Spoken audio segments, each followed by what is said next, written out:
आज ही क्यों नहीं। एक बार की बात है, एक शिष्य अपने गुरु का बहुत आदर सम्मान किया करता था। गुरु भी अपने शिष्य से बहुत स्नेह करते थे, लेकिन वह शिष्य अपने अध्ययन के प्रति आलसी और स्वभाव से दीर्घसूत्री था। सदा स्वाध्याय से दूर भागने की कोशिश करता तथा आज के काम को कल के लिए छोड़ दिया करता था। अब गुरु जी कुछ चिंतित रहने लगे कि कहीं उनका यह शिष्य अपने जीवन संग्राम में पराजित न हो जाए। आलस में व्यक्ति को अकर्मण्य बनाने की पूरी सामर्थ्य होती है। ऐसा व्यक्ति बिना परिश्रम के ही फलोपभोग की कामना करता है। वह शीघ्र निर्णय नहीं ले सकता और यदि ले भी लेता है तो उसे कार्यान्वित नहीं कर पाता। यहाँ तक कि वह अपने पर्यावरण के प्रति भी सजग नहीं रहता और ना भाग्य द्वारा प्रदत्त सुअवसरों का लाभ उठाने की कला में ही प्रवीण हो पाता है। उन्होंने मन ही मन अपने शिष्य के कल्याण के लिए एक योजना बनाई। एक दिन एक काले पत्थर का एक टुकड़ा उसके हाथ में देते हुए गुरुजी ने कहा, मैं तुम्हें यह जादुई पत्थर का टुकड़ा 2 दिन के लिए देकर कहीं दूसरे गांव जा रहा हूँ। जिस भी लोहे की वस्तु को तुम इससे स्पर्श करोगे वह स्वर्ण में परिवर्तित हो जाएगी। पर याद रहे कि दूसरे दिन सूर्यास्त के पश्चात मैं इसे तुमसे वापस ले लूँगा।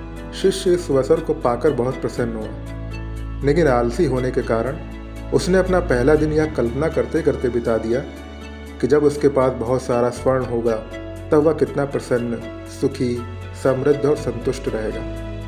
इतने नौकर चाकर होंगे कि उसे पानी पीने के लिए भी नहीं उठना पड़ेगा। फिर दूसरे दिन जब वह प्रातःकाल जागा, उसे अच्छी तरह से स्मरण था कि आज स्वर्ण पाने का दूसरा और अंतिम दिन है। उसने मन में पक्का विचार किया कि आज वह गुरुजी द्वारा दिए गए काले पत्थर का लाभ जरूर उठाएगा।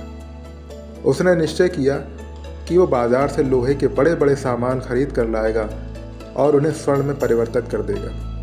दिन बीतता गया, पर वह इसी सोच में बैठा रहा कि अभी तो बहुत समय है, कभी भी बाजार जाकर सामान लेता आएगा। उसने सोचा कि अब तो दोपहर का भोजन करने के पश्चात ही सामान लेने निकलूंगा, परंतु भोजन करने के बाद उसे विश्राम करने की आदत थी और उसने बजाय उठ के मेहनत करने के थोड़ी देर आराम करना उचित समझा। पर आलस्य से परिपूर्ण उसका शरीर नींद की गहराइयों में खो गया और जब वो उठा तो सूर्यास्त होने को था। अब वह जल्दी जल्दी बाजार की तरफ भागने लगा, पर रास्ते में ही उसे गुरुजी मिल गए। उनको देखते ही वह उनके चरणों पर गिरकर उस जादुई पत्थर को एक दिन और अपने पास रखने के लिए याचना करने लगा। लेकिन गुरुजी नहीं माने और उस शिष्य का धनी होने का सपना चूर चूर हो गया। पर इस घटना की वजह से शिष्य को एक बहुत बड़ी सीख मिल गई। उसे अपने आलस्य पर पछतावा होने लगा। वह समझ गया कि आलस्य उसके जीवन के लिए अभिशाप है और उसने प्रण किया कि वह अब कभी भी काम से जी नहीं चुराएगा और एक कर्मठ, सजग और सक्रिय व्यक्ति बनकर दिखाएगा। दोस्तों, जीवन में हर किसी को एक से एक बढ़कर अवसर मिलते हैं, पर कई लोग इन्हें बस अपने आलस्य के कारण गंवा देते हैं। इसलिए मैं यही कहना चाहता हूँ कि यदि आप सफल, सुखी, भाग्यशाली, धनी अथवा महान बनना चाहते हैं तो आलस्य और दीर्घसूत्रता को त्याग कर अपने अंदर विवेक, कष्ट साध्य, श्रम और सतत जागरूकता जैसे गुणों को विकसित कीजिए। और जब कभी आपके मन में किसी आवश्यक काम को टालने का विचार आए तो स्वयं से एक प्रश्न कीजिए, आज ही क्यों नहीं।